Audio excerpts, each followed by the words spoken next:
Assalamualaikum warahmatullahi wabarakatuh. Pemirsa dari Sabang sampai Merauke, selamat berjumpa kembali dengan channel Insan Dongeng. Pada kesempatan ini saya Bang Elgi akan melanjutkan roman klasik Pertemuan Jodoh bagian ke-17. Selamat mendengarkan. Lamalah Tuan Komisaris mufakat dengan Tuan Officer. Akhirnya pergilah ia ke telepon berbicara dengan Tuan Direktur CBZ. Tuan Direktur itu membenarkan pendirian Dr. Suparta. Si sakit harus tinggal untuk dipelihara di rumah sakit atas tanggungan CBZ. Sesungguhnya otak Ratna ada tergoyang waktu ia masuk CBZ, tapi setelah seminggu lamanya dalam rawatan Dr. Suparta, bahaya itu pun makin lama makin menjauh. Hanya Ratna tinggal sebagai orang bingung. Yang sudah terjadi atas dirinya itu tinggal jarang-jarang kain baginya. Yang diketahuinya betul hanyalah dua perkara: ia sudah berkumpul dengan Suparta dan ia tidak bersalah. Yang lain tidak dipentingkannya. Sedang untuk segala sesuatu ia berlaku dalam lupa ingat. Setiap hari, setiap ia berhadapan dengan Suparta, Ratna mengulang-ulang, "Saya tidak bersalah, Pak. Percayalah engkau. Saya tidak bersalah." "Senang-senangkanlah hatimu, nak," jawab Suparta. "Aku ada di sampingmu buat mempertahankan kesucian dirimu dari muka seluruh alam, karena aku sangat yakin akan kebersihanmu itu." Meskipun rawatan ada sebaik-baiknya, tapi Ratna belum dapat disebutkan sembuh. Berkali-kali jaksa datang ke dalam rumah sakit memeriksa perkaranya. Pemeriksaan itu sangat pendek karena Ratna tetap pada mungkir dan senantiasa bersitidak tahu. "Kawanmu sudah mengaku," kata jaksa. "Ia mengaku terus terang telah kau suruh gadaikan barang itu di Purwakarta. Ahmad namanya. Kenalkah engkau pada Ahmad?" "Tidak," sahut Ratna kepada jaksa itu. "Pada suatu hari, Ahmad, sopir Tuan Brandon, dibawa ke rumah sakit. Ia mengaku telah disuruh oleh Ratna menggadaikan sepasang gelang emas bermata berlian ke Purwakarta." "Tidak kenal, tidak menyuruh," kata Ratna kepada jaksa. Jaksa menimbang bahwa saksi dan bukti sampai cukup buat menyerahkan perkara itu ke tangan Landrat. Ratna menjadi pesakitan yang pertama, Ahmad menjadi pesakitan kedua. Meskipun Dr. Suparta berkata bahwa kewarasan otak Ratna sedang terancam, tapi perkara itu tetap terserah kepada Landrat dan sebentar lagi hendak dibuka.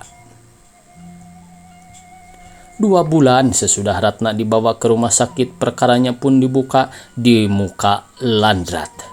Pesakitan nomor 1 ialah Ratna, pesakitan nomor 2 ialah Ahmad, sedang yang ditarik sebagai saksi adalah Skater Pegadaian Purwakarta, Mustafa si tukang kebun, Mpok Jene si koki, Saleha si tukang cuci, semua yang bekerja kepada Tuan Kornel pensiun. Kesaksian Tuan dan Nyonya Kornel hanya ada pada surat saja.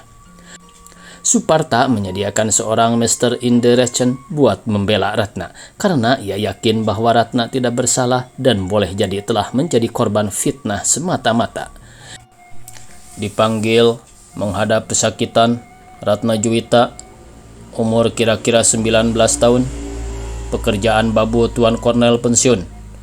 Dipersalahkan karena telah mencuri barang-barang emas intan kepunyaan Nyonya Kornel dan menyuruh sopir Ahmad, pesakitan kedua, buat menggadaikan sebagian atau sekalian barang-barang itu. Di bangku publik ada duduk Dr. Suparta dan Mr. Junaidi menyertai Ratna buat membela.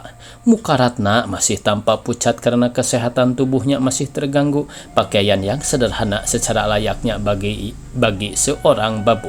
Ada bersih dan pantas dipakainya, menunjukkan bahwa pemakainya ada masuk golongan orang yang tahu memakai. Bibir Ratna tinggal terkatup, pemandangannya tetap seolah-olah bersedialah ia hendak bertentangan dengan seluruh alam buat menyatakan kebenarannya. Benar bahwa kewarasan otaknya sedang terancam, tapi pada saat menghadapi meja hijau itu, rupanya si sakit itu telah mengumpulkan segala kekuatannya buat bertahan diri mati-matian. Setelah dibacakan tuduhan dan ditanya adakah pesakitan menerima kesalahan itu, Ratna tambah mengangkat kepalanya dan menyahut dengan suara tetap, "Tidak." "Kenal pada pesakitan Ahmad?" "Tidak." "Siapakah yang menaruh cincin markis itu di bawah tikar ketiduranmu?" "Entahlah."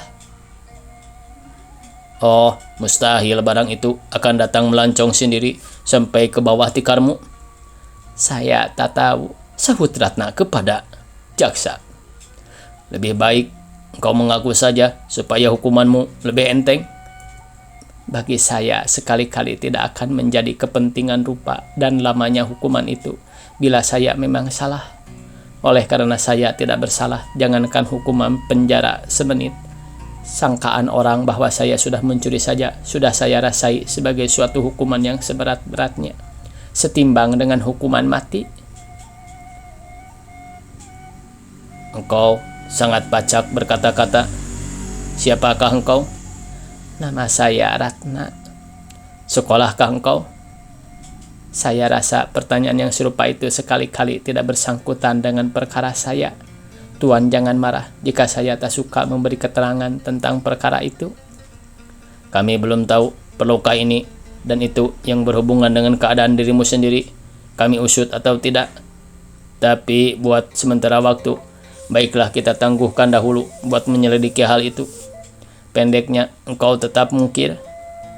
"Saya tidak berasa bersalah barang serambut jua." "Saya tidak berasa bersalah barang serambut jua," sahut Ratna.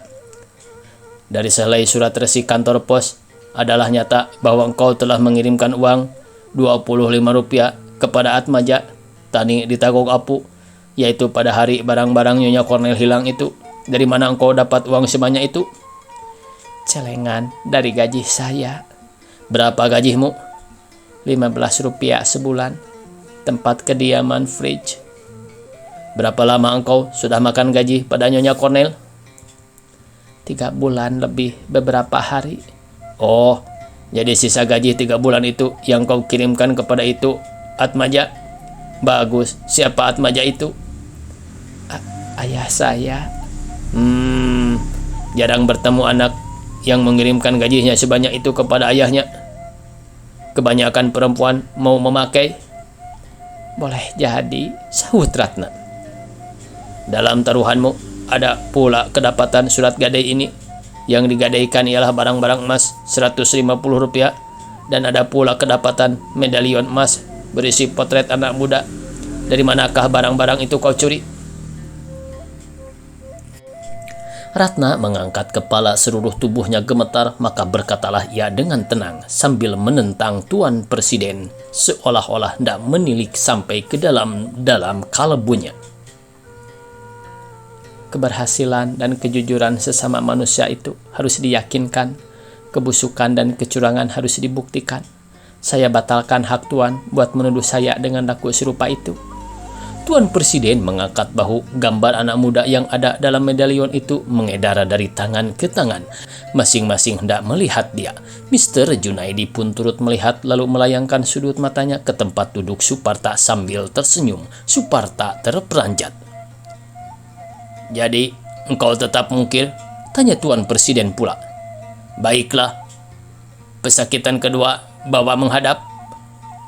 "Ahmad, pesakitan kedua, sopir umur 25 tahun, mengaku sudah menerima gelang itu dari Ratna buat disuruh gadaikan." Presiden memandang kepada Ratna lalu bertanya, "Kau masih mungkir?" Ratna mengangkat bahu. Dipanggil menghadap saksi pertama, skater Pegadaian Purwakarta yang baru dipindahkan ke Jatinegara. Waktu masuk ke tempat ke pengadilan, terperanjatlah saksi itu lalu mengamati Ratna sejurus selamanya. Maka dengan sekonyong-konyong ia pun duduk bersimpuh di muka Ratna sambil menjerit, Ratna, kakakku, disinilah kita berjumpa." Sesi tempat pengadilan gemparlah. Presiden tampak tidak kuasa berkata sesuatu apapun saat melihat tamasya yang mengiris hati itu. Ratna memeluk leher adiknya lalu menjerit pula, Sudarma, yakinlah engkau bahwa aku tidak berdosa." Adik dan kakak, demikian Tuan Presiden bertanya. Benar, benar, sahut Sudarma. Ini kakak saya. Kami harap buat Tuan supaya kakak Tuan benar-benar tidak bersalah. Duduklah. Setelah disumpah, maka Sudarma menceritakan apa yang sudah terjadi di Pegadaian Purwakarta pada tanggal 19 bulan Januari hingga Ahmad mesti ditangkap. Pada hari itu datanglah seorang yang tidak dikenalnya, yaitu pesakitan Ahmad, membawa gelang yang hendak digadaikannya. Pegawaian rumah gadai ada mendapat perintah buat menahan gelang yang serupa itu atas kehendak polisi karena barang curian. Waktu Ahmad ditanyai berputar-putarlah penyakitannya, akhirnya ia ditangkap oleh Opas yang menjaga di Pegadaian. Gelang itu memang gelang yang terletak di muka Tuan Presiden sebagai barang bukti. Dipanggil menghadap saksi Mustafa, tukang kebun, Tuan Kornel disumpah. Siapa namamu? Umur berapa? Mustafa, umur 50 tahun. Kenal pada pesakitan Ratna? Pernah sanak? Kenal, bukan sanak. Sudah berapa lama Ratna menjadi babu pada Tuan Kornel? 3 bulan, Tuan. Kenal pada Amja, bekas jongos Tuan Kornel, bekas laki koki jene? Kenal, Tuan. Apa Amja bergendak dengan Ratna? Masa, Tuan, Ratna orang baik-baik, Tuan, sahut Mustafa kepada Presiden. Aku tidak tanya baik buruknya kelakuan pesakitan. Apa sebab Amja dikeluarkan oleh Tuan Kornel dari pekerjaan?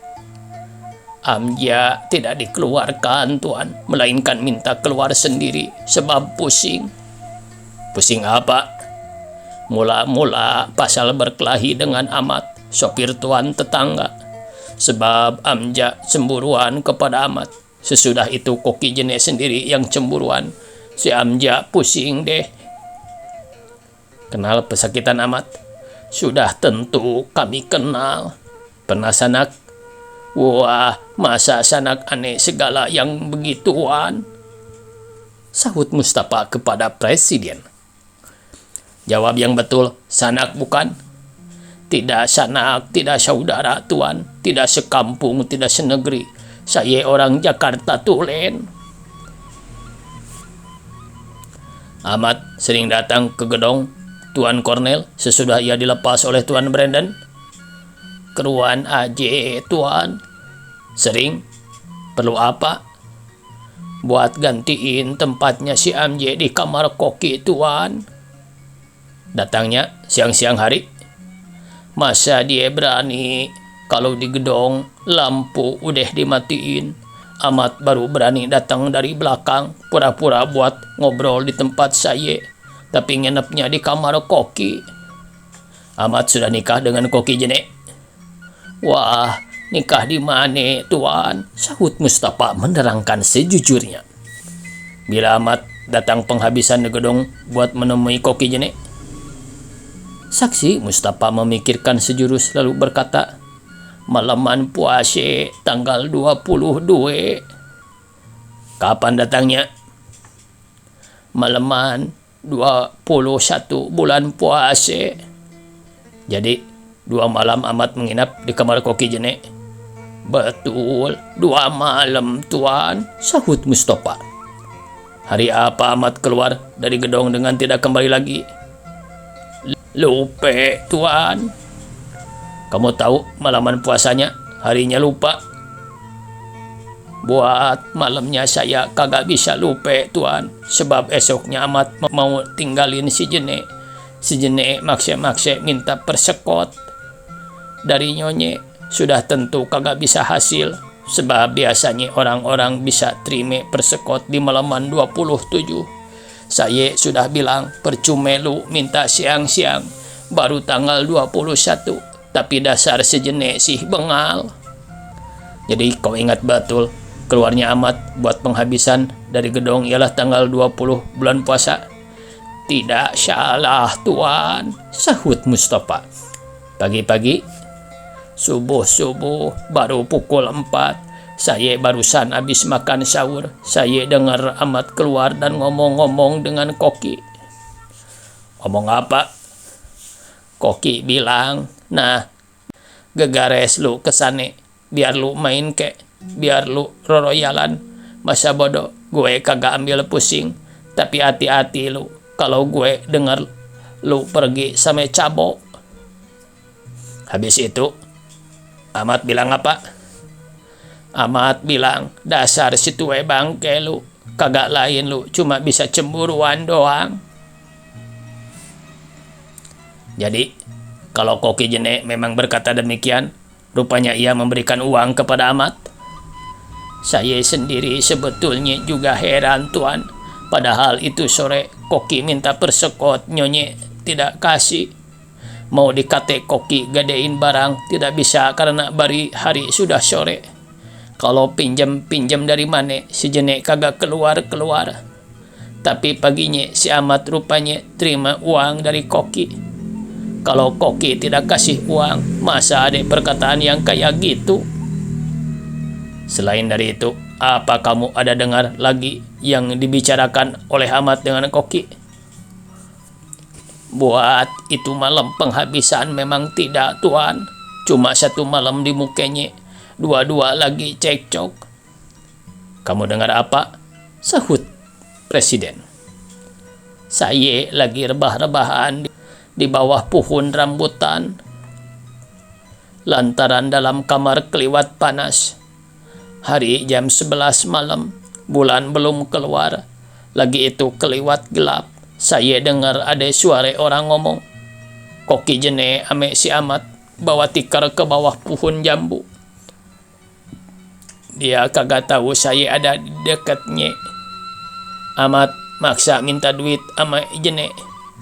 Kalau tidak ada duit, dia ogah katanya. Koki sumpe-sumpe kagak punya duit barang cepeng. Ahmad suruh minta persekot ame Nyonye. Wah, ribut banget keduanya. Kesudahannya Koki janji mau minta persekot baru. Si Ahmad diam. Jadi, Ahmad kembali lagi pada Koki esok malamnya. Dan waktu ia pulang pagi-pagi buta, adakah kamu dengar dia terima uang dari Koki? Saya kagak tahu apa uang atau barang yang diterimanya. Tapi kalau barang kagak bisa jadi. Sebab Koki sendiri udah cerita ame saya. Dan saya sendiri emang tahu. Semua barang-barangnya udah habis dieret ame si Ahmad. Yang penghabisan sekali cincin belah rotan. Kapan Ahmad datang penghabisan sekali pada Koki? Sebelum ia datang lagi di malam 21 bulan puasa itu. Beberapa hari puasa sesudah gajian. Apa yang kau dengar diomongkannya di malam itu? Itu malam saya lupa harinya. Ahmad bikin ribut besar ame Koki Jene. Saya dengar Koki dilabrak setengah mati baru habis gajian uang kagak. Habis Ahmad terima satu cincin belah rotan lalu keluar tengah malam. Mampir ke kamar saya. Ahmad cerita udah bosan ame Jene. Dia mau jalan satu pinggir. Dia udah jatuhin talak 12. Talak? Tapi Ahmad dan Jene tidak nikah? Emang kagak nikah tuan. Tapi maklum deh orang gile. Bersambung. Billahi taufiq wal hidayah. Wassalamualaikum warahmatullahi wabarakatuh.